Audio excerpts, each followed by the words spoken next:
India में 27.5 million couples are facing fertility issue and this number is rising day by day. Bhavin, अभी आपने बोला कि इंडियन सोसाइटी आईवीएफ से कंसीव करने के बाद जो बच्चा पैदा होगा क्या वो नॉर्मल रहेगा? We are not creating artificial babies. Smoking, vaping, क्या उससे भी आपका स्पर्म काउंट एंड आपकी फर्टिलिटी पे असर होता है? Bhavin, anything that you smoke it is affecting your fertility period. Teenage में व्हेन यू मास्टरबेट आपका स्पर्म काउंट कम हो जाता है। ओके, सो आईवीएफ का जो ट्रीटमेंट होता है ना बहुत कॉस्टली होता है इंडिया में। क्वेश्चन अगर आंसर करूंगी तो थोड़ा कंट्रोवर्शियल हो जाएगा। 60 की एज में भी क्या प्रेगनेंसी पॉसिबल? 60 की एज में प्रेगनेंसी पॉसिबल है, लेकिन Who qualifies to become a sperm donor? तो अभी लॉ ऐसा है भाविन कि लैब में एग्स और स्पर्म इंटरचेंज हो जाता है। इंटरचेंज हो जाते हैं, तो ये क्या सच है? ऐसा नहीं होता है। सी यू टू अंडरस्टैंड कि हमारे ऊपर भी लायबिलिटी है। 40 के बाद क्या मिसकैरेज के चांसेस बढ़ जाते हैं? For a women I am talking about. एक ऐसा टेस्ट जो उनको करवाना चाहिए प्रेगनेंसी फर्टिलिटी को related. This is general wellbeing के लिए मैं बता रही हूँ। इमरजेंसी पिल और अबॉर्शन, क्या ये लॉन्ग टर्म इम्पैक्ट क्रिएट कर सकता है? अगर आप अपने mid 20s too early 30s में हैं तो आपको अपनी फर्टिलिटी के बारे में सोच लेना चाहिए। ओह, व्हाट टाइम से। आगे बढ़ने से पहले इस चैनल को सब्सक्राइब ज़रूर कर देना ताकि हम आपके लिए ऐसे ही मीनिंगफुल और इंसाइटफुल पॉडकास्ट लाते रहे। Enjoy the show.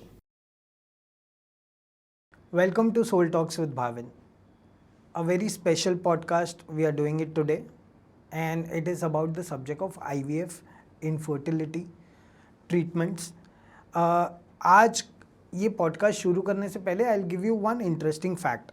इंडिया में 27.5 million couples are facing fertility issue, and these are the numbers who have spoken about it. There are people who are shy and who have not spoken about this, and this number is rising day by day. A particular age group must be thinking this podcast is not about them, but even if you are going to a college, this podcast is for you because it is about reproductive health and family planning. And to address this, we have a very well known doctor, Dr. Ritu, with us, who is an IVF expert who is going to address this issue with you. So enjoy the show. Thank you and welcome. Welcome Dr. Ritu to our podcast Soul Talks with Bhavin. Today's subject is very special for us because we are going to talk about IVF treatment, infertility, issues around the lifestyle that both men and women are going, increase in fertility issue, which is a very dangerous subject right now which is happening. And we were planning for this podcast, and the right person, or I would say ki the correct person for this podcast was you itself, and we are glad you are here. So thank you and welcome to Soul Talks with Bhavin. Thank you for having me, and I hope कि जो भी हमारे audience है जो ये सुन रहे हैं वो उनको भी बेनिफिट हो, अवेयरनेस क्रिएट हो और बहुत सारे मिथ्स और टैबूज जो हैं वो हम डिबंक कर सकें आज। राइट। आमतौर पे लोग ये नहीं करते हैं। Why do you think this awareness regarding this issue is very important for people to understand? So Bhavin, जब मैं प्रैक्टिस करती थी before Covid, I think Covid is a landmark in our lives. हमारी पूरी जिंदगी प्री कोविड और post Covid में divide हो गई है। Absolutely. तो जब मैं प्री कोविड प्रैक्टिस करती थी तो बहुत सारे ऐसी फाइल्स आती थी या बहुत सारे ऐसे कपल्स आते थे जो मुझे लगता था कि क्या इनको इतना भी अवेयरनेस नहीं है। लाइक जैसे बहुत सिंपल एग्जांपल है कि जो औरतें होती थी जिनका AMH बहुत ही ज़्यादा ड्रॉप हो जाता था और वो आके मेरे केबिन में बैठ के बोलती थी कि हमें काश किसी ने एम्ब्रियो फ्रीजिंग या एग फ्रीजिंग के बारे में बता दिया होता तो आज हम ये चैलेंजेस नहीं फेस कर रहे होते। Absolutely. तब मुझे रियलाइज़ हुआ कि बहुत कमी है एजुकेशन की, अवेयरनेस क्रिएट करने की बहुत ज़रूरत है, लेकिन जैसे हम लोग अभी बात कर रहे थे, एज अ डॉक्टर हम लोग कई बार इतनी बिजी हो जाते हैं अपनी लाइफ में कि वो मैं कर नहीं पा रही थी, और शायद मुझे पता नहीं था कि कैसे बीइंग डॉक्टर्स हमें बताया ही नहीं जाता कि सोशल मीडिया एक बहुत बड़ी चीज है और उसका एक रीच इतना ज्यादा है। हम लोग पढ़ाई करते रह जाते हैं और फिर करियर में आगे बढ़ते रह जाते हैं, देन लाइफ हैपेंस, फैमिली हो जाती है, बच्चे हो जाते हैं, तो कभी ऐसे सोचा ही नहीं कि ये भी एक्सप्लॉइट किया जा सकता है, एक प्लेटफॉर्म जिसमें अवेयरनेस क्रिएट की जा सकती है, जिसमें जो आप बोलना चाह रहे हो, and it's not only about practice ना, as a doctor we need to give back to the community, we need to empower, and as a women I felt कि मुझे बाकी औरतों को एम्पावर करना चाहिए, like they should take the right decisions at the right time. तो फिर Covid आया, फिर इंस्टाग्राम किसी एक डॉक्टर ने मुझे कहा कि अगर if you are so passionate about it, आपको ये एक्सप्लोर करना चाहिए। तब मैंने आई रिमेम्बर फर्स्ट अपना इंस्टाग्राम हैंडल, चैनल, जो भी आप लोग बोलते हैं, उसको खोला, एंड आई टुक हेल्प, मैंने बहुत हेल्प ली। आई रियलाइज कि आपके सोशल मीडिया मैनेजर्स होते हैं। फिर ये जर्नी बेसिकली वहाँ से स्टार्ट हुई, which was basically a passion project when I had time. Covid में हमारी प्रैक्टिसेस थोड़ी स्लो हो गई थी, थोड़ा टाइम था, हम लोग बहुत टाइम टू टाइम काम करते थे, ओनली बाय अपॉइंटमेंट्स काम करते थे, and essential medical services was only involved and allowed. तो तब वो टाइम को मैंने ऐसे यूटिलाइज किया, और फिर जब वो एक बेस स्ट्रॉन्ग बन गया, फिर उसको मेंटेन करना अब मेरे लिए ईजी हो गया है। फिर आई टेक इंस्पिरेशन फ्रॉम, जब मेरे ओपीडी में कुछ मुझे ऐसा लगता है कि नहीं, this is why did the patient not know about this, और अच्छा ये एक चीज है जिसके बारे में मैं अवेयरनेस क्रिएट कर सकती हूँ। तो I don't have fancy equipments, to be very honest. मैं एक कैमरा लगाती हूँ and I just talk about it, that's about it. That's really nice. आपने ना बड़े इंटरेस्टिंग चीज़ें बताई है यहाँ पे कि देर आर टैबूज, फीमेल पे ज़्यादा प्रेशर होता है बीइंग इन इंडियन सोसाइटी। मुझे ऐसा लगता है कि एंड ये प्रूवन फैक्ट भी हो सकता है, you must have come across, female को ज़्यादा ब्लेम किया जाता है when it comes to infertility.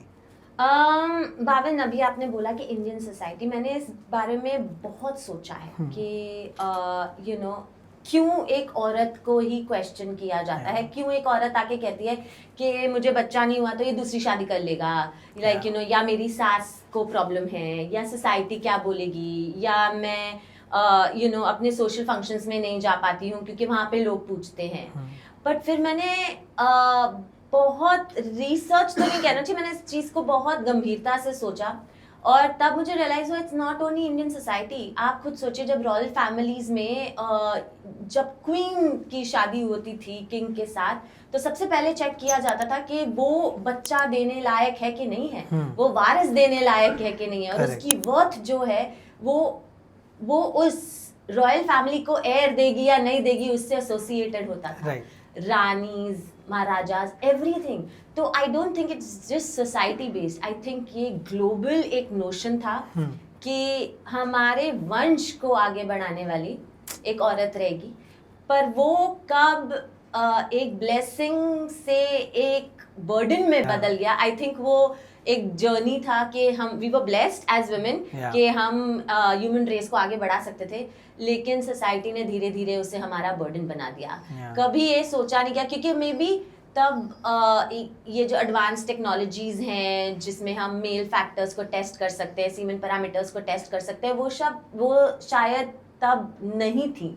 तो इसीलिए सिर्फ एक परसेप्शन था कि एक औरत को ही प्रेग्नेंट होना होता है, एक औरत को ही बच्चा कैरी करना होता है और उसे ही जन्मना होता है, इसीलिए शायद वो जो बर्डन है वो शायद एक औरत का बन गया। एंड ये भी है ना कि people feel shy about speaking about infertility. Is that a major issue?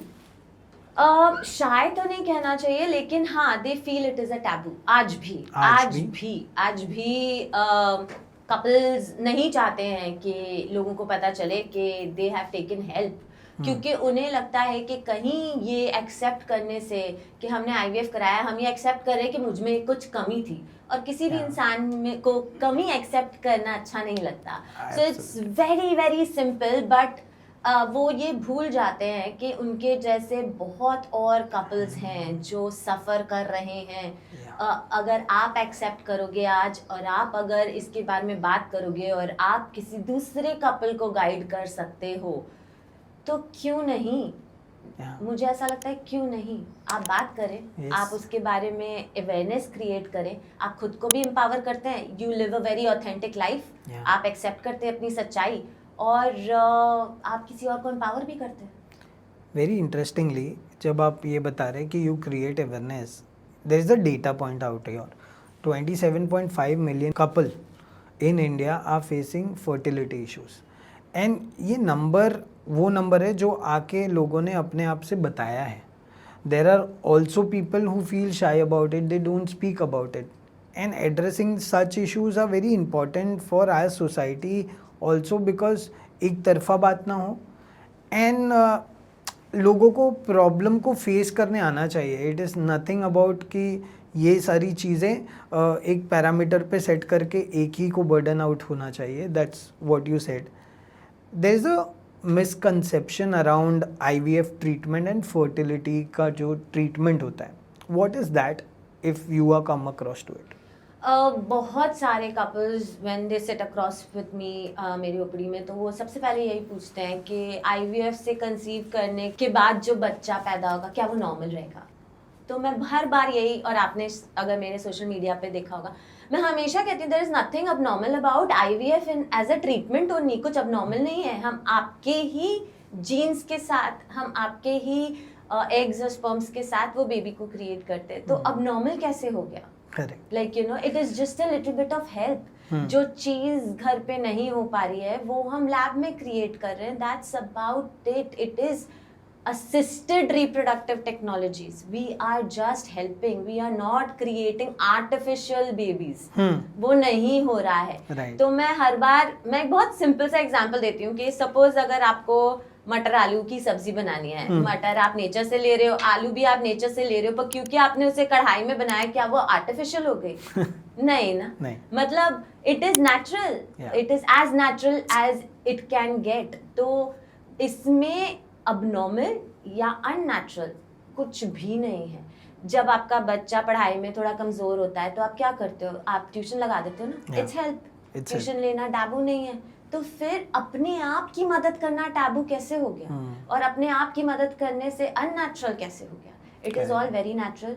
It is हम लोग जो एनवायरनमेंट भी जो लैब में होता है वो भी जो एक लेडी के अंदर का एनवायरनमेंट होता है उसको हम मिमिक करते हैं। हम बहुत सारी चीज़ें मेंटेन करते हैं। जो भ्रूण या एम्ब्रियो बनता है वो भी आपके एग्स और आपके स्पर्म से ही बनता है।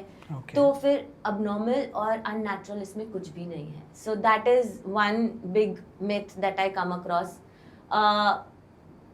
There are a lot of other myths कि जो प्रेगनेंसी होगी फिर वो सिजेरियन में ही होगी। नहीं, आप एक बार प्रेग्नेंट हो जाते हो, चाहे आप घर पे प्रेग्नेंट हो स्पॉन्टेनियसली या आप IVF के हेल्प से या IUI के माध्यम से आप प्रेग्नेंट हो, आपकी pregnancy like any other pregnant woman है। आप वैसी ही जर्नी रखोगे। आपको उतना ही रेस्ट करना है या नहीं रेस्ट करना है, इस पे मैं कहूंगी कि बेड रेस्ट करना पड़ता है IVF में। ये भी बहुत बड़ी एक मिसकंसेप्शन है। हाँ। तो वो भी नहीं, मतलब एज लॉन्ग एज अगर आपकी प्रेगनेंसी ठीक चल रही है और आपका ऑब्स्टेट्रिशियन आपको नहीं बोलता है कि आपको बेड रेस्ट की ज़रूरत है, आपको बेड रेस्ट करने की ज़रूरत नहीं है। You can go about doing your जो भी आपकी रोज़मर्रा की ज़िंदगी है आपको वैसे ही जी सकते हैं। आपको कुछ फुल स्टॉप, कॉमा, पॉज कुछ भी लगाने की ज़रूरत नहीं पड़ती है।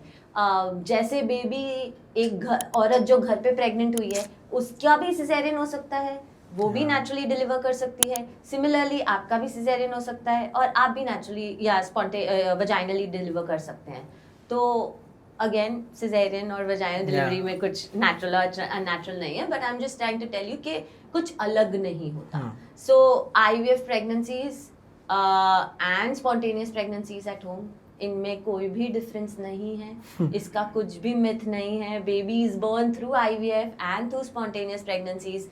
दोनों ही बच्चे नॉर्मल होते हैं। जैसे घर पे अगर कोई औरत प्रेग्नेंट हो रही है उसके बच्चे में भी कई बार हम लोग अबनॉर्मैलिटीज देखते हैं कि हो जाती है। अगर होने वाली होगी तो IVF में भी होगी, बट जस्ट बिकॉज आप IVF करा रहे हो आपके बच्चे में अबनॉर्मैलिटी होगी ये नहीं होगा। Tell me the right age to have kids. या ये क्वेश्चन मुझसे बहुत बार पूछा गया है और मैं हमेशा यही जवाब देती हूँ, there is no right age to have kids, there is a right age to think about your fertility. मतलब एक सही उम्र है जब आपको आपकी फर्टिलिटी के बारे में सोच लेना चाहिए. बच्चा करना या नहीं करना, ये आप फाइनेंशियली रेडी हैं कि नहीं है, आप इमोशनली रेडी हैं कि नहीं है, ये सब चीज़ों पे डिपेंड करता है, ये एज पे नहीं डिपेंड करता. पर हाँ, अगर आप अपने mid 20s too early 30s में हैं, पर्टिकुलरली अगर आप एक लड़की हैं या औरत हैं, तो आपको अपने फर्टिलिटी के बारे में सोच लेना चाहिए कि बायोलॉजिकल क्लॉक रियल है, ये टिक कर रहा है, आपके अंडे की संख्या कम हो रही है. आप उसको जितना जल्दी आप उसके बारे में सोचेंगे, आप उसके बारे में अवेयर होंगे, आप उसका टेस्ट करा लो. अगर आपको लगता है कि वो डिक्लाइन हो रहा है, आप एग फ्रीजिंग करा लो. ये बहुत इम्पोर्टेंट है. और अगर आप एक मैरिड कपल हैं, तो आप अपने एम्ब्रियोस फ्रीज करा लो, जिसमें हम एग और स्पर्म को मिला के उसके एम्ब्रियोस क्रिएट कर लेते हैं. आपको आज अगर प्रेगनेंसी नहीं करनी है, अगर आप मेंटली, इमोशनली, फाइनेंशियली एक प्रेगनेंसी के लिए नहीं रेडी हैं, तो आप ना करो, लेकिन आप अपने फर्टिलिटी के बारे में सोच लो. And I am very empowering that ways. I am not के just because it's the right age आपको प्रेगनेंसी कर लेनी चाहिए. No, I mean every person, every woman, every couple takes this decision अपने आप. मतलब Correct. उनको पता है वो किस स्टेज ऑफ लाइफ में है, वो इमोशनली रेडी है कि नहीं है, फाइनेंशियली रेडी है कि नहीं है, फिजिकली रेडी है कि नहीं है. लेकिन अगर आप रेडी नहीं हैं, तो आप या तो एग फ्रीजिंग करा लो या एम्ब्रियो फ्रीजिंग करा लो. अगर आपको कभी भी फ्यूचर में बच्चा चाहिए, तो आप ये करा ले. आजकल बहुत सारे कपल्स सोच रहे हैं कि there be double income, no kids kind of a thing. लेकिन अगर आपको 1% भी लगता है कि अगर आगे जाके आपको बच्चा करना है, 1% भी अगर आपको स्कोप है कि आप अपना मन बदल सकते हैं, तो एग फ्रीजिंग और एम्ब्रियो फ्रीजिंग करा लीजिए. क्योंकि एज से बड़ा फर्टिलिटी का दुश्मन कोई नहीं है. And we'll talk about in length about egg freezing and embryo freezing.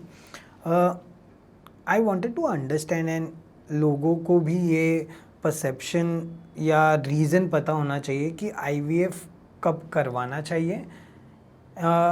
So tell me the main reason why people opt for IVF treatment. Okay, so जब तो आई डोंट नो भावन, आपको पता है कि नहीं, हमारे जो बॉडीज होती हैं लेडीज में, उसमें एक यूट्रस होता है जिसमें बेबी जो होता है वो इम्प्लांट होता है, ग्रो होता है. ट्यूब्स होती हैं जो एग्स को पिकअप करती हैं. ट्यूब्स में एग और स्पर्म्स जो होते हैं वो मीट करते हैं, उसका एम्ब्रियो या भ्रूण बनता है और फिर वो जाके यूट्रस के अंदर इम्प्लांट करता है. और ओवरीज होती हैं जिसमें एग रिजर्व होता है. इट्स लाइक अ बैंक जिसमें आपके सारे लाइफ के एग्स जो भी आपको यूटिलाइज होने वाले होते हैं वो आपकी ओवरीज में होते हैं. तो 2 ओवरीज, 2 ट्यूब्स, 1 यूट्रस. अब IVF तब किया जाता है जब आपके दोनों ट्यूब्स ब्लॉक हों. ठीक है, that means there is no way कि आपका एग और स्पर्म मिल रहा है, क्योंकि ट्यूब्स ही ब्लॉक्ड है, कहाँ मिलेगा, है ना.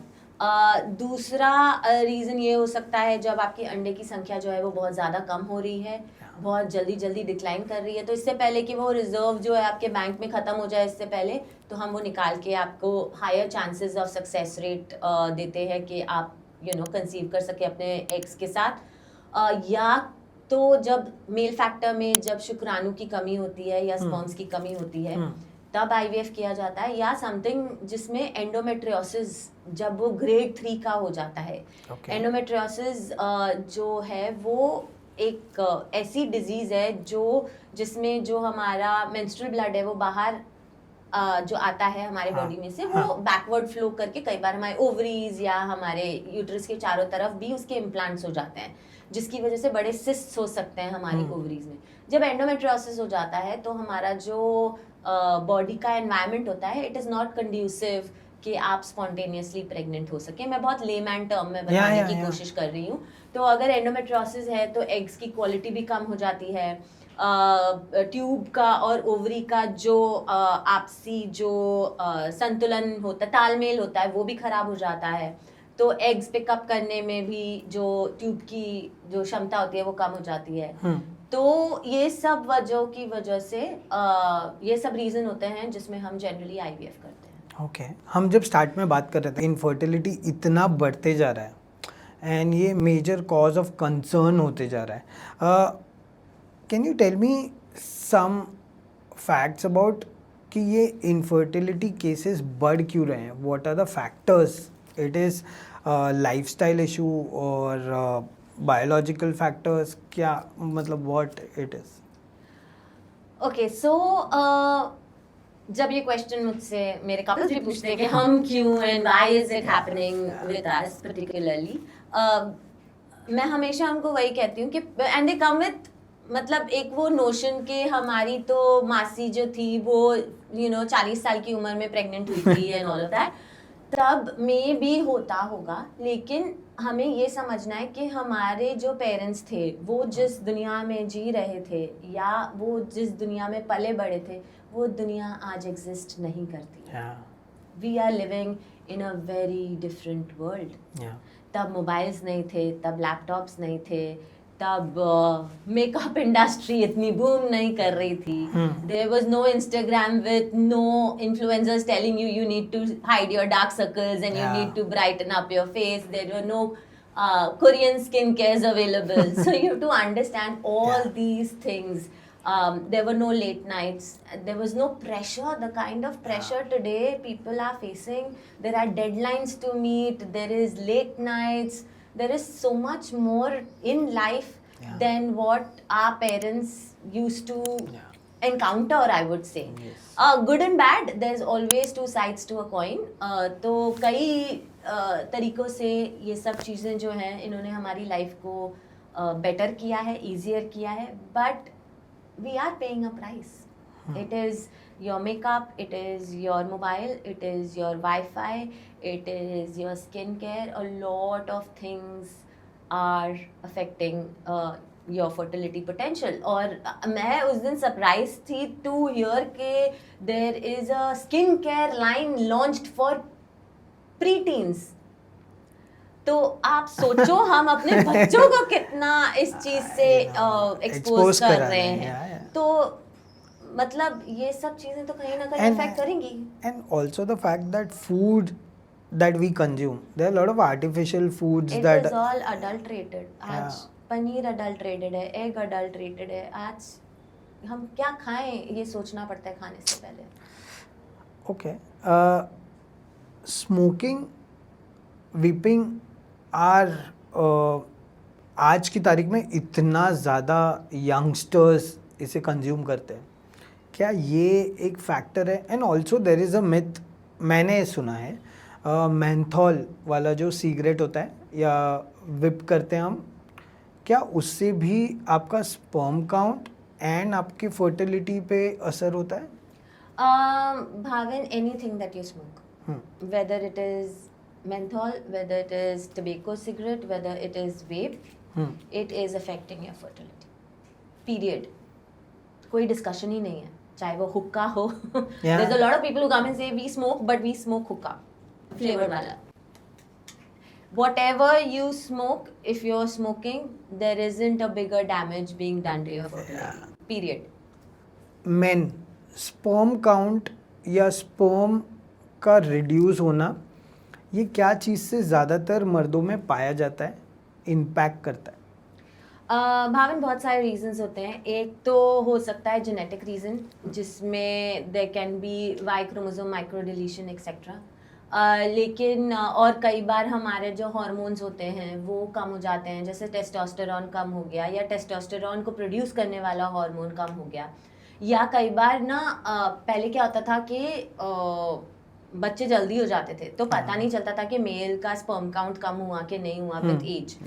तो कई बार उनके फादर्स में शायद स्पर्म काउंट कम हो गया होगा जो उन्हें रियलाइज नहीं हुआ होगा, लेकिन अब जो है वो जेनेटिकली पास्ड ऑन हो जाता है. स्पर्म काउंट कम होना एक जेनेटिक. अच्छा, this is genetic also? Yes, it can be passed on. And also अभी क्या हो गया ना कि लोग बहुत सारे जिम जाते हैं, सप्लीमेंट्स लेते हैं, स्टेरॉइड्स लेते हैं, टेस्टोस्टेरोन सप्लीमेंट्स लेते हैं, प्रोटीन शेक बोलते हैं, लेकिन प्रोटीन शेक को अगर आप उसको डिकंस्ट्रक्ट करने जाओगे कुछ ना कुछ ऐसा मिलेगा that will affect the sperm count. तो ये cigarette, vaping, So even if you are not smoking yourself, if you are passive smoking, Yeah. that is also affecting your fertility, है ना? तो बहुत सारी ऐसी चीजें होती हैं जिसकी वजह से sperm count जो है वो कम हो रहा होता है. कभी आपने ऐसे कोई माचो मैन या कोई वेरी हेल्दी मैन को देखा है जिसका स्पर्म काउंट बहुत वीक है, या ऐसे कोई पेशेंट को ट्रीट किया है? कि ये मोर कॉमन देन नॉट है, क्योंकि generally men who are beefed up, who are bulky, they go to the gym and they take supplements. तो जब Yeah. वो आप supplements लेते हो, it definitely affects your sperm count. So this is common thing that we see in our OPD. और एक बहुत leading question हम पूछते हैं कि do you take any supplements? And we do get an answer which is most often than not as a yes. Doctor, एक myth है, when you masturbate आपका स्पर्म काउंट कम हो जाता है at a age when you grow up. ये एक myth है जो सुना है मैंने. ओके, सो एक औरत या एक लड़की जो होती है, शी इज बोर्न विद अपने लाइफ टाइम के एग्स के साथ. तो जितने एग्स उसे लाइफ टाइम में मिलने वाले हैं, जितने वो ओव्यूलेट करेगी, जितना बॉडी यूज करेगी, it is there in ovaries at the time of a birth. मतलब वो जब पैदा होती है तभी उसके पास उसकी पूरी जिंदगी के एग्स होते हैं. मेन में ऐसा नहीं होता. Okay, main produce sperms every 72 days. ठीक है, तो दिस डजंट अफेक्ट, क्योंकि आप जब बड़े हो गए आप नए स्पर्म्स क्रिएट करोगे, तो आपके आज के स्पर्म्स, और आपके पास कोई बैंक नहीं है जो आप जल्दी जल्दी खत्म कर दोगे तो बाद में बचेगा नहीं. Have you seen Vicky Donor? Yes. कितना फैक्ट्स था उसमें? एक्सेप्ट फॉर द फैक्ट कि sperm donation is a process और स्पर्म डोनर्स होते हैं, बाकी तो it was not factual at all. It was all very dramatic. हाँ, मतलब स्टोरी टेलिंग थी. So who qualifies to become a sperm donor? Okay, so अभी लॉ ऐसा है भाविन कि आप उठ के जाके मुझे डोनेट करना है एक इनफर्टिलिटी क्लिनिक में नहीं बोल सकते हो. Okay, you have to go to an ERT bank. Banks हैं जिसमें जो डोनर्स हैं वो जाते हैं, उनका पूरा वेरिफिकेशन होता है, उनकी पूरी टेस्टिंग होती है, उनके सारे डॉक्यूमेंट्स वगैरह देखे जाते हैं. Only if the bank fears that they qualify and there is an age group to which you can donate, can not donate. आपका पूरा ब्लड टेस्ट होता है, आपका इन्फेक्शियस डिजीज स्क्रीन होती है, आपका पूरा फैमिली हिस्ट्री पूछा जाता है, सब कुछ होता है. And only after that when you go through a rigorous kind of questionnaire and a testing are you allowed to donate. Yeah. So that is how it works. Tell me, because I am referring to Vicky Donor as a movie, क्या एक donor 100 जगह donate कर सकता है? Is there a No. So a donor can donate only once in the lifetime. Okay. That's it. That's it. That's In India or all over the world? No, in India. In India. Yeah. That's the regulation Yeah. which. नहीं पता चला 100 बच्चे अपने घूम. हाँ नहीं, in India there is a regulation that a donor can donate only once in their lifetime. Okay. एक ऐसा भी केस आया होगा मैम आपके ये प्रैक्टिसिंग जर्नी में, जहाँ पे a man and a women having a healthy lifestyle, but particularly for the man उनका स्पर्म काउंट फिर भी वीक है. ऐसे कोई पर्टिकुलर रीज़न है कि healthy lifestyle, nothing doing, but still my sperm count is weak? Like I said, genetics and a hormonal derangement, जैसे कि टेस्टोस्टेरोन कम होना, थायराइड का डिजीज़ होना, जनरली जब डायबिटीज़ वगैरह हो जाता है तब एंटी डायबिटिक जो ड्रग्स होते हैं वो सब चीज़ों से भी फ़र्क पड़ता है. जब आप किसी एंटी डिप्रेसेंट मेडिकेशंस पे हो उसका भी फ़र्क पड़ता है. फिर कई बार इट इज़ नॉट ओनली कि आप हेल्दी लाइफस्टाइल जी रहे हो कि नहीं जी रहे हो, कई बार ऑब्स्ट्रक्टिव एज़ोस्पर्मिया हो जाता है. मतलब कि आपके जो नली है जिसमें से आपके टेस्टिस से आपके जो स्पर्म्स हैं, जो सीमेन है, वो आपके इजैकुलेशन में आते हैं, तो वो जो नली होती है वो कई बार ब्लॉक हो जाती है, जिसको ऑब्स्ट्रक्टिव एज़ोस्पर्मिया बोलते हैं, जिसमें आपका सीमेन तो बाहर आता है लेकिन उस सीमेन में स्पर्म्स नहीं होते. How do you clarify those things? If for a person, for a man also, he needs to test something like this before planning his family? So if a woman is less than 30 years of age Yeah. and she's been trying for more than a year, मतलब एक couple एक साल से ज़्यादा कोशिश कर रहा है प्रेग्नेंट होने की और नहीं हो पा रहा है, तो हम जनरली दोनों का टेस्ट साथ में कराते हैं, स्पर्म टेस्ट भी कराते हैं और मतलब सीमेन टेस्ट भी कराते हैं जिसमें हम चेक करते हैं स्पर्म्स हैं, हेल्दी हैं, हिल रहे हैं, मोटाइल है कि नहीं है, वो सब चेक करते हैं। और एक लेडी का हम हार्मोनल प्रोफाइल चेक करते हैं और एक सोनोग्राफी कराते हैं। और अगर एक लेडी की उम्र 30 से ज़्यादा है, ओवर 6 मंथ्स से ज़्यादा के ऊपर कोशिश कर रहे हैं बेबी के लिए और नहीं हो रहा है, तब भी ये टेस्ट कराए जाते हैं। So this is one of the first tests we write on our paper. वही मैं आपसे जानने की कोशिश कर रहा था कि जब IVF का प्रोसेस करते हैं, बिकॉज लॉट ऑफ पीपल, बहुत सारे मिसकंसेप्शन है कि इसमें बहुत टायरिंग है, ये है वो है। एक सिंपल लैंग्वेज में can you define a process कि what is 1 2 3 4 step that IVF goes through? Okay, first consult आपका एक फीमेल पार्टनर है, उनका एक सोनोग्राफी होगा, ठीक है, जिसमें देखा जाएगा कि यूट्रस में फाइब्रॉइड है कि नहीं, पॉलिप है कि नहीं, वो अच्छे साइज़ का है कि नहीं है।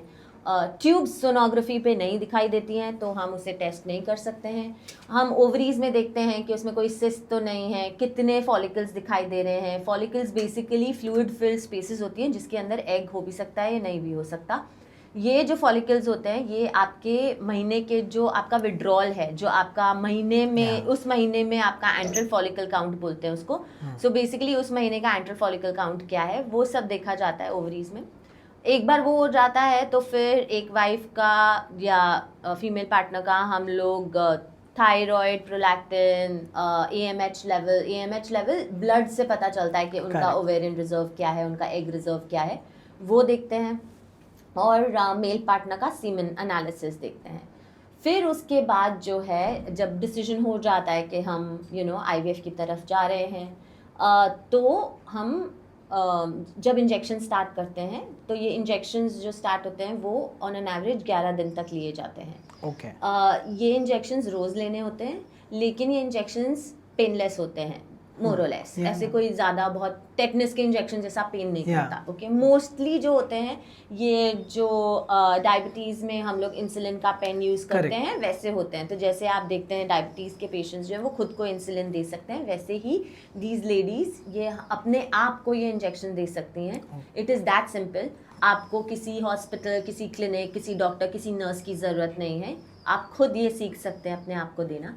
तो ऑफिस जाने से पहले फॉर वर्किंग वुमेन आप अपने आप को इंजेक्शन दीजिए एंड आप you can just go to work. आपको बिल्कुल भी टाइम निकालना, स्केड्यूल इन करना कि आपको एक डॉक्टर के पास जाना है, हॉस्पिटल में जाना है, क्लिनिक में जाना है, ऐसा कुछ भी नहीं है। 11 दिन के इंजेक्शंस होते हैं, आप खुद लीजिए।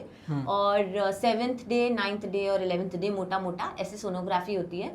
वो सोनोग्राफी के लिए सिर्फ जाना होता है। You can either, and it's a 5 minute sonography, ठीक है। तो आप अपने डॉक्टर के साथ स्केड्यूल करके या तो आप उसको एक लंच टाइम प्रोसीजर बना सकते हैं, जैसे आप गए लंच टाइम में अपने डॉक्टर के पास सोनोग्राफी कर दिए।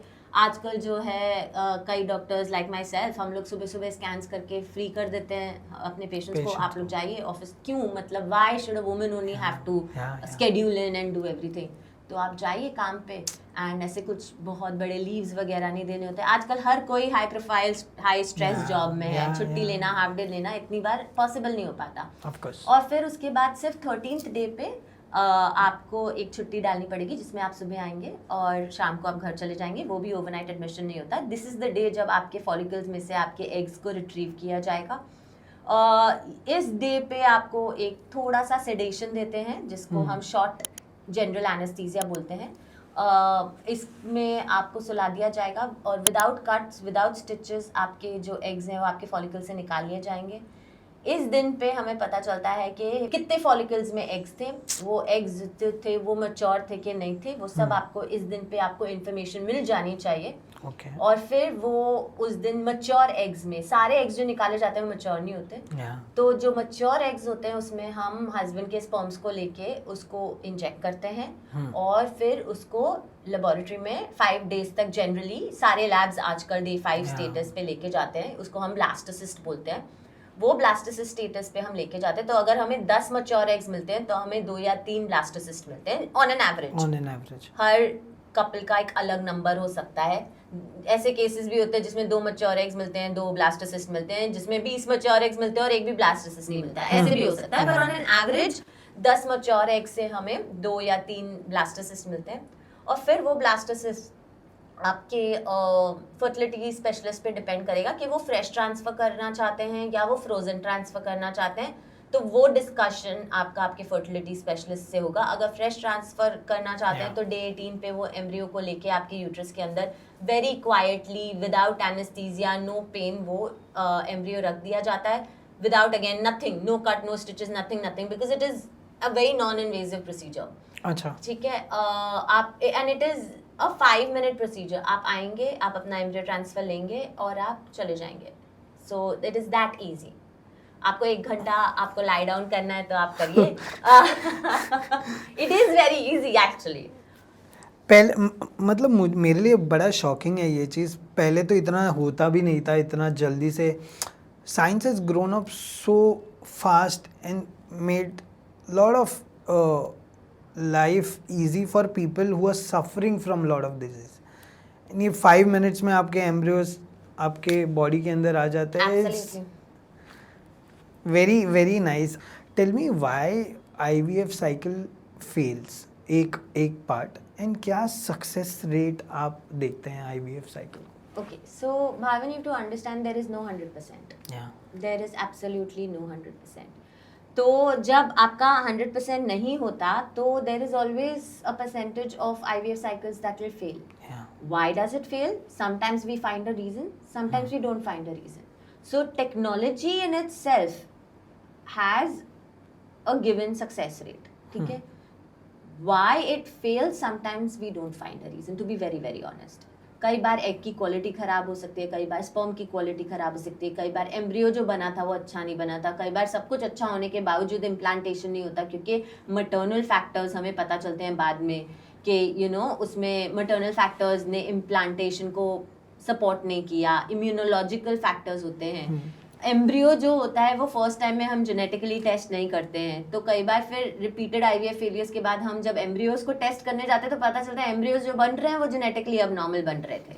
And nature takes care of itself. वो जेनेटिकली अबनॉर्मल एम्ब्रियो को इम्प्लांट नहीं होने देते और कैरी फॉरवर्ड नहीं होने देता है नेचर। तो ये सब रीजंस, वेरियस रीजंस रहते हैं। लेकिन एट द सेम टाइम एक टेक्नोलॉजी का सक्सेस रेट है जो कि 100% नहीं है। कई बार हमें रीजन पता चलता है और there are ways to find it, जिसमें हम आपको बहुत सारे टेस्ट एडवाइस कर सकते हैं और हम कोशिश करते हैं कि वो रीज़न हमें पता चल जाए। लेकिन बहुत सारे ऐसे केसेस होते हैं जिसमें हमें पता नहीं चलता है कि क्यों ये बार बार करने के बाद भी सक्सेस नहीं मिल रहा है। कितनी बार आप IVF का ट्रीटमेंट या फर्टिलिटी ट्रीटमेंट करवा सकते हैं? Bhavin, to be very honest, ऐसा कोई मतलब ऐसा कोई नंबर नहीं है। बट जनरली एक सेंसिबल डॉक्टर को पता रहता है कहाँ पे फुल स्टॉप लगाना है। एंड ये मिथ है कि IVF का जो ट्रीटमेंट होता है ना बहुत कॉस्टली होता है इंडिया में। जो मेरे पास जो फिगर है वो है 1.5 से 3 लाख का जो प्रोस्पेक्टिव ब्रांडविड्थ है। क्या ये कॉमन मैन के लिए ये IVF ट्रीटमेंट करवाना फिजिबल है? भाविन, मैं ये क्वेश्चन अगर आंसर करूँगी तो थोड़ा कंट्रोवर्शियल हो जाएगा। Okay, I tell you very honestly, ठीक है? ये जो IVF ट्रीटमेंट है, it is one of the cheapest IVF treatments are happening in India. Okay. If you go in Western countries, they are so expensive that most often than not people are not able to afford it. बहुत सारे लोग India आते हैं ये कराने के लिए क्योंकि वो अपनी कंट्री में अफोर्ड नहीं कर सकते। तो आप सोचो, उनके लिए फ़्लाइट टिकट्स कराना, यहाँ पे रहना, वीज़ास कराना, खाना पीना देखना, प्लस IVF ट्रीटमेंट कराना is cheaper than doing it in their own country. Oh, what are you saying? तो जो ये मिथ है कि IVF ट्रीटमेंट एक्सपेंसिव है, एक्चुअली इंडिया में हम लोग बहुत बहुत बहुत इस चीज़ को सब्सिडाइज तो नहीं कहना चाहिए, लेकिन it is there, it is at a cost which people can afford. So there is help available out there. Again ये बहुत बड़ा myth create किया हुआ है कि बहुत expensive है, बहुत expensive है, बहुत expensive है. आप किसी सर्जरी के लिए जाते हो, आप स्पेंड करते हो, है ना?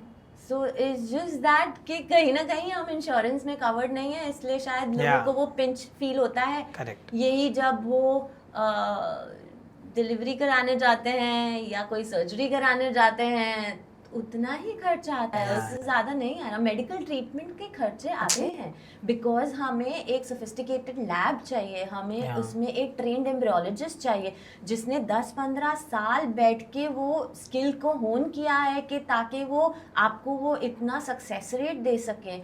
उन्होंने वो पढ़ाई की है, हमने वो पढ़ाई की है. आपको इंफ्रास्ट्रक्चर की ज़रूरत पड़ती है. वो जो इंक्यूबेटर्स में हमें जो एनवायरनमेंट मेंटेन करके रखना होता है, हमारी लैब्स 24/7 ऑन रहती है. आप इलेक्ट्रिसिटी एक सेकंड के लिए बंद नहीं कर सकते हो.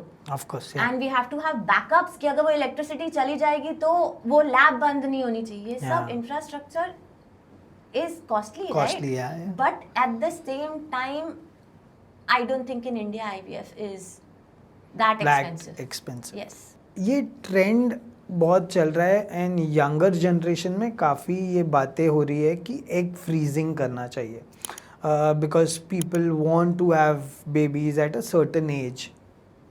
तो ये एक तो कॉन्सेप्ट क्या है एग फ्रीजिंग का एंड इसका इम्पैक्ट क्या है, आप बता सकते हैं तो? Okay, I will first come on impact. Okay, तो जो एग फ्रीजिंग होती है बेसिकली कि वो जो एक लेडी के एग्स है जो फर्टाइल एज में हैं, वो एज में वो उस एग्स को अपने बॉडी से निकाल के एक क्रायोकैन में रखवा देती हैं जिसमें लिक्विड नाइट्रोजन होता है. ठीक है. जिसमें the eggs are frozen in suspended animation, तो they are not ageing, they are frozen in time.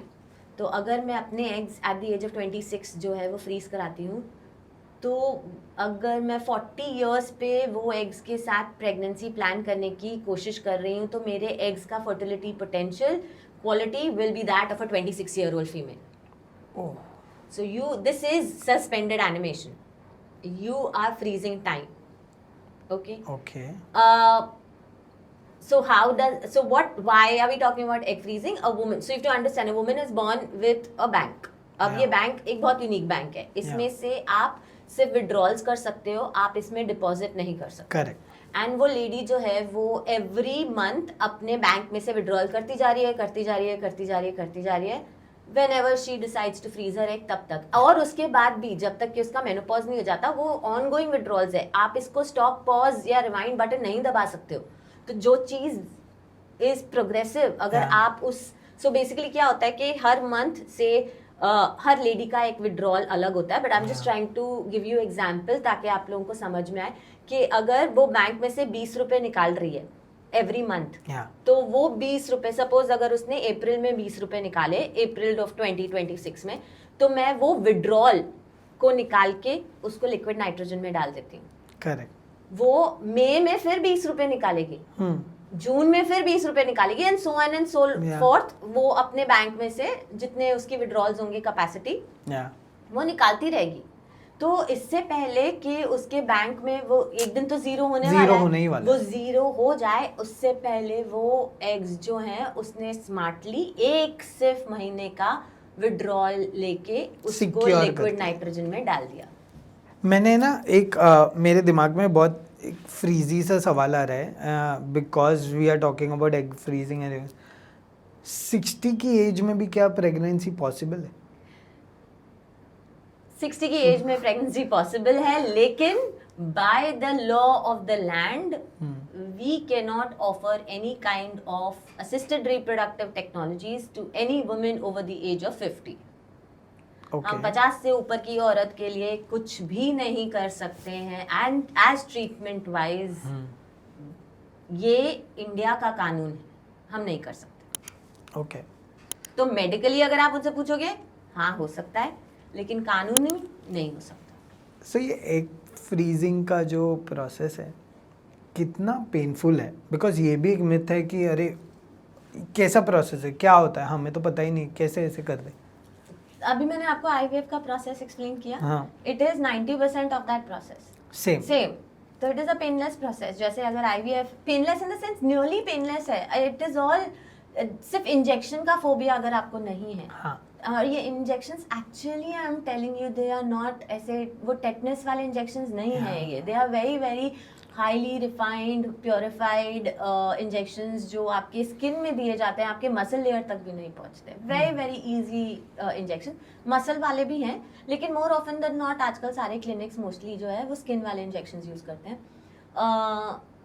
It's not that painful. आपको वही 11 दिन तक के इंजेक्शन लेने हैं, 7th day 9th day 11th day पे सोनोग्राफी के लिए जाना है और 13th डे पे आपके एग्स निकाल के फ्रीज कर दिए जाते हैं। फर्टिलाइज नहीं करते हैं क्योंकि ऑफ कोर्स उसके बाद का प्रोसेस नहीं करते। उतना प्रोसेस आईवीएफ का और एग फ्रीजिंग का सेम ही है। Okay, while we were talking about 60 वाला प्रेगनेंसी, और एक चीज़ मेरे दिमाग में आई थी, और ये मिथ हो सकता है बिकॉज आजकल ना बॉलीवुड में भी बहुत सारी मूवीज़ बन रही है। गुड न्यूज़ अगर आपने देखी होगी, नहीं, okay, so I tell you कि लोगों का एक माइंडसेट ये भी है कि हम अगर आईवीएफ ट्रीटमेंट करवाते हैं, लैब में एग्स और स्पर्म कोई इंटरचेंज हो जाते हैं, तो ये क्या सच है, ऐसा हो सकता है? ऐसा नहीं होता है। सी यू टू अंडरस्टैंड कि हम हमारे ऊपर भी लायबिलिटी है of completing families, right?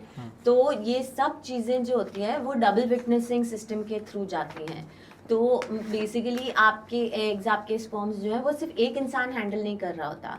There are 2 people double witnessing कि हाँ ठीक है ये राइट इंसान का एग पिकअप हुआ है, ये राइट स्पर्म का।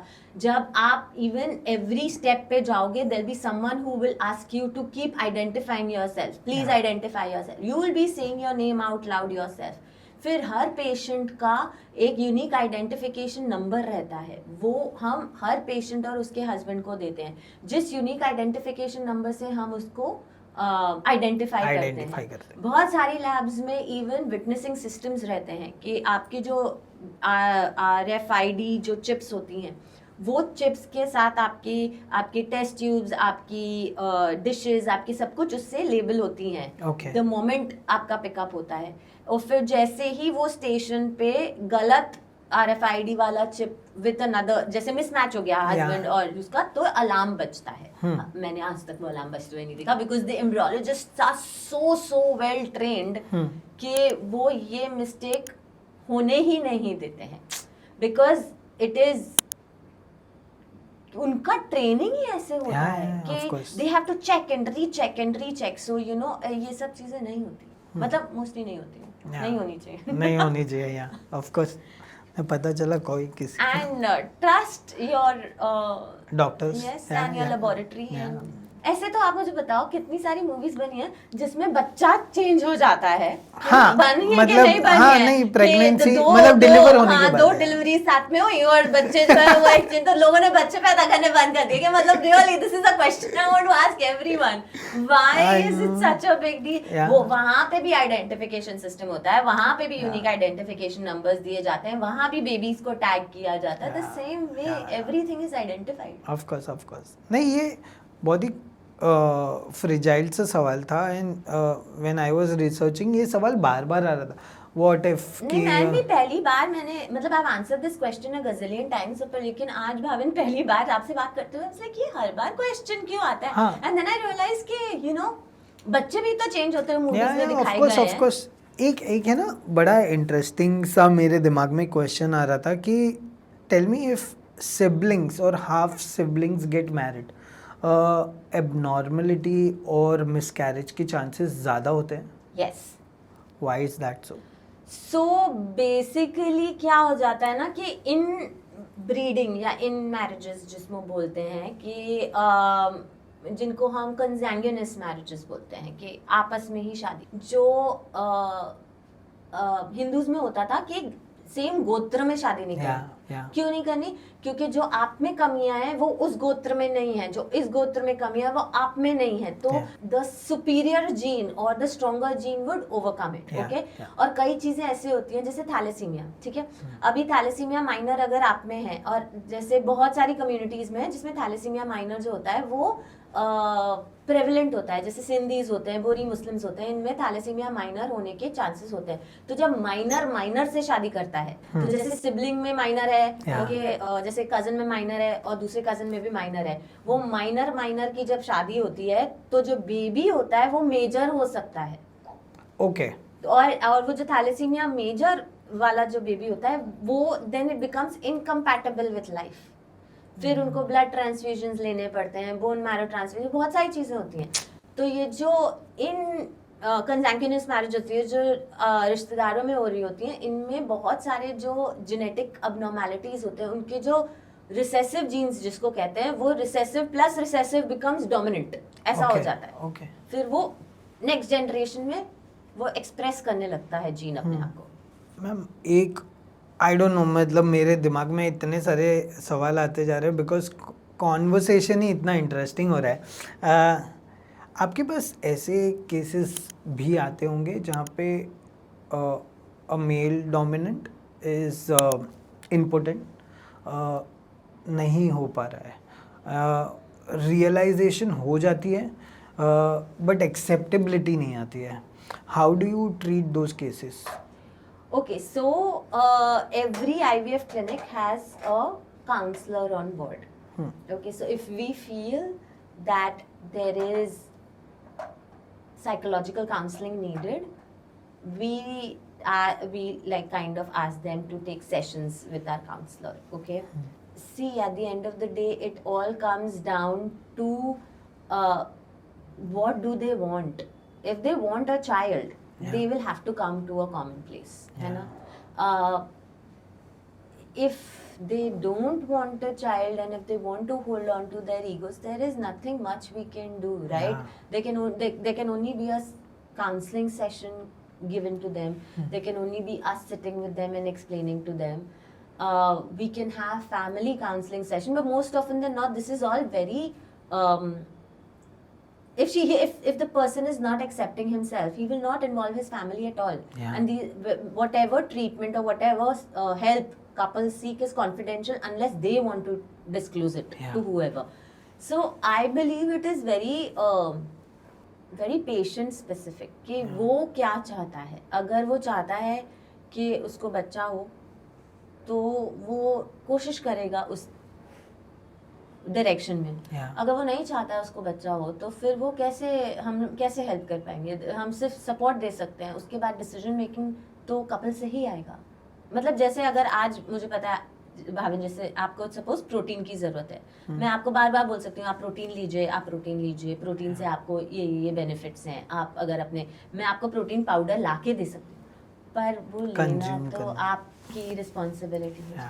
40 के बाद क्या मिसकैरेज के चांसेस बढ़ जाते हैं और it depends upon the lifestyle? No, so you to understand कि I will reframe this question. Okay, so 40 is not like a magic number के 40 से पहले और 40 के बाद। in an advanced age of a woman, जो okay, so how do I explain it? जो eggs होते हैं वो उनकी जो क्वालिटी होती है वो डिटीरियोरेट कर जाती है और आप सोचो कि उसमें केओस सा बढ़ जाता है। ठीक है, उसमें जो जेनेटिक अबनॉर्मैलिटीज जो होती हैं, जो कंसीव करते हैं बेबी को, जो एम्ब्रियोज बनते हैं, उनमें जेनेटिक अबनॉर्मैलिटी के चांसेस बढ़ जाते हैं। जैसे डाउन सिंड्रोम आपने देखा होगा, बच्चे जो डाउन सिंड्रोम, वो जो एडवांस एज की औरतें होती हैं उनमें इसकी पॉसिबिलिटी बढ़ जाती है। मैं ये नहीं कह रही हूँ कि 100% अगर एडवांस मैटरनल एज में कोई प्रेग्नेंट हुई तो उसके बेबी को डाउन सिंड्रोम या कुछ होगा, नहीं, पर उसकी पॉसिबिलिटी बढ़ जाती है। जब इसकी पॉसिबिलिटी बढ़ जाती है या किसी भी क्रोमोसोमल अबनॉर्मैलिटी की पॉसिबिलिटी बढ़ जाती है, like I told you, nature takes care of itself. तो नेचर जो है वो ऐसे प्रेगनेंसी को आगे बढ़ने ही नहीं देता है, इसीलिए वो आपको हमें वो पर्सीव होता है कि मिसकैरेजेस बढ़ रहे हैं, क्योंकि एग क्वालिटी जो होती है वो डिटीरियोरेट कर जाती है विद एज।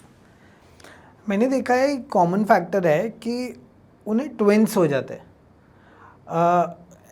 तो लोगों का परसेप्शन ऐसा है कि आईवीएफ कराएंगे तो ट्विंस होगा। Are twins dangerous when you do एक आईवीएफ का थिंग, एंड क्या यही फॉर्मेट है कि ट्विंस ही होते हैं? Okay, so first and foremost ऐसा नहीं है कि जब आईवीएफ करते थे ट्विंस होते हैं, ऐसा Okay. नहीं है। इनफैक्ट आज पहले क्योंकि हमारी लेबोरेटरीज इतनी वेल इक्विप्ड नहीं थी, you know the science was still growing, we were still learning as a fraternity, तब जो है वो हम एम्ब्रियोज जो है वो डालते थे अराउंड 2। ओके, अब जो है the entire global practice has shifted to a single embryo transfer. Okay. हम सिंगल एम्ब्रियोज डालते हैं। ओके, तो जब हम सिंगल एम्ब्रियोज डालते हैं तो उसमें प्रेगनेंसी आउटकम्स हो सकते हैं नो प्रेगनेंसी और 1 प्रेगनेंसी। ओके, कई कंडीशंस में, जैसे सपोज आपने 1-2 बार सिंगल डाल दिया, नहीं प्रेगनेंसी हो पा रही है, not that it makes a difference. I want to give it a disclaimer कि ऐसा कुछ भी नहीं होता है कि 2 डालने से प्रेगनेंसी के चांसेस बढ़ जाते हैं, लेकिन टू डू समथिंग डिफरेंट हम कई बार 2 एम्ब्रियोज डाल देते हैं। जब 2 एम्ब्रियोज डालते हैं तब भी the outcome can be no pregnancy, 1 pregnancy और 2 प्रेगनेंसी।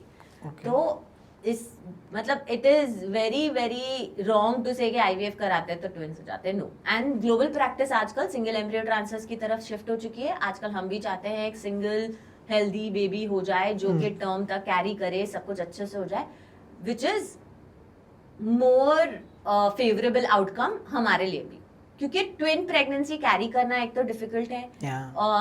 जो ट्विन्स होते हैं वो प्री टर्म बॉर्न होते हैं, वो टर्म तक नहीं जाते हैं क्योंकि उनका जो मैच्योरिटी है वो Yeah. जल्दी आ जाता है, and there are ways that you know we can deliver them.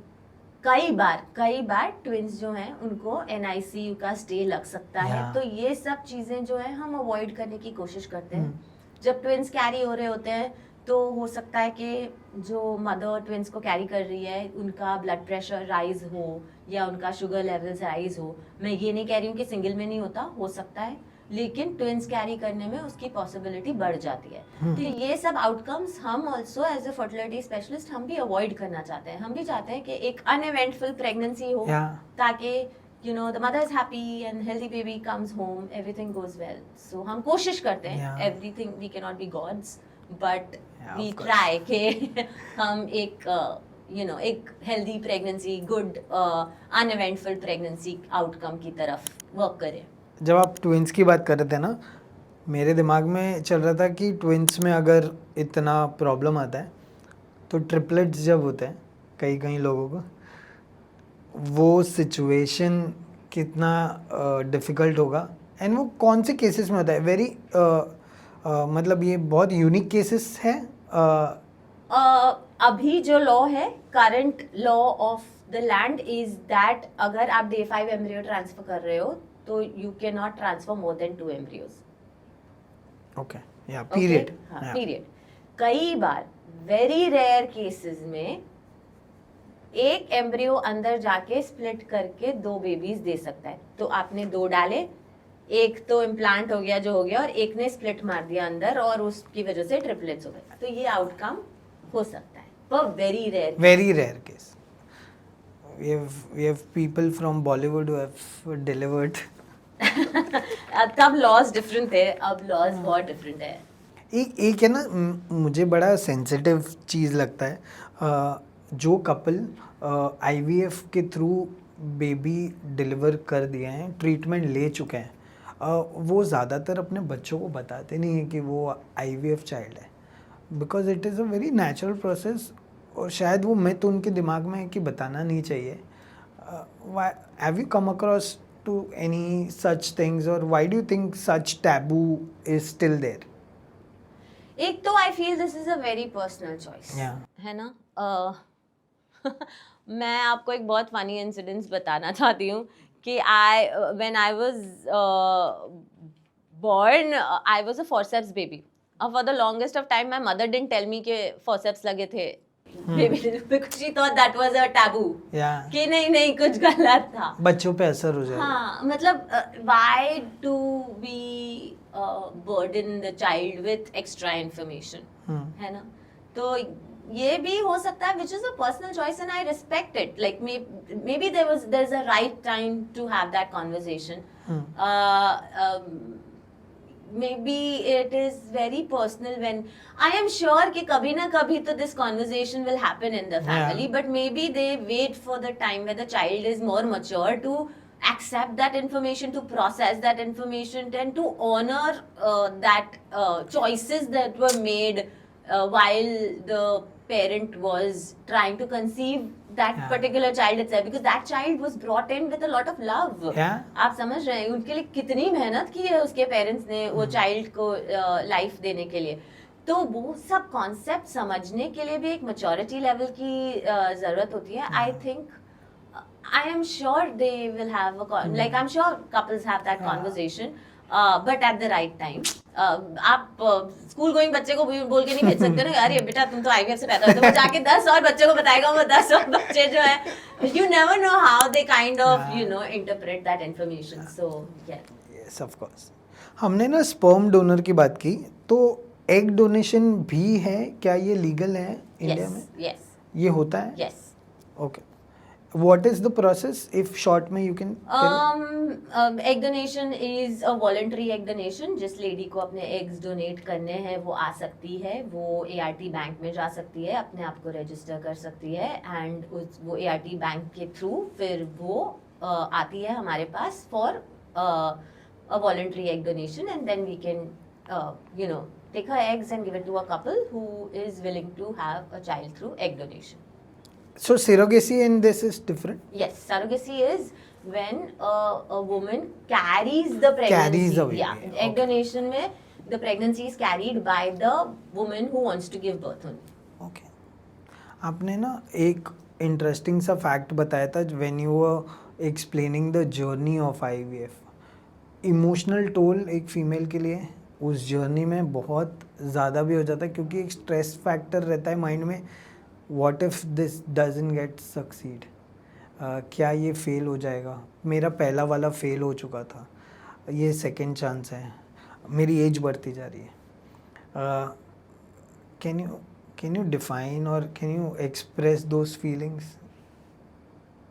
I don't think anyone can express those feelings. जब तक कि आप उस पोजीशन में नहीं हो, मुझे नहीं लगता कि कोई भी वो फीलिंग को फील कर सकता है. To be very very honest, it is not easy, बिल्कुल भी ईजी नहीं है.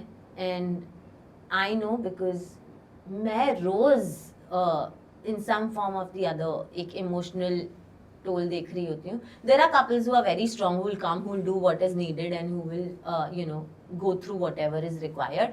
But there are people who face challenges, emotional challenges, stress, multiple failures के बाद particularly ये देखा जाता है. आप करते रहो IVF जब तक कि आपका एम्ब्रियो ट्रांसफर नहीं हुआ, इट्स ओके, तब तक के स्ट्रॉन्ग रहते हैं लोग. एक बार वो एम्ब्रियो ट्रांसफर नेगेटिव आ गया तो then that is where your actual emotional toll starts.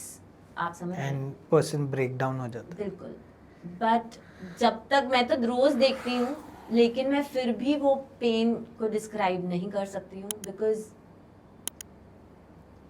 until you go through it yourself, you can only understand, empathize, but you can't describe it. I'm sure the pain is excruciating.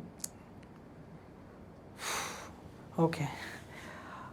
Now, a very important and a peak ending part of our podcast.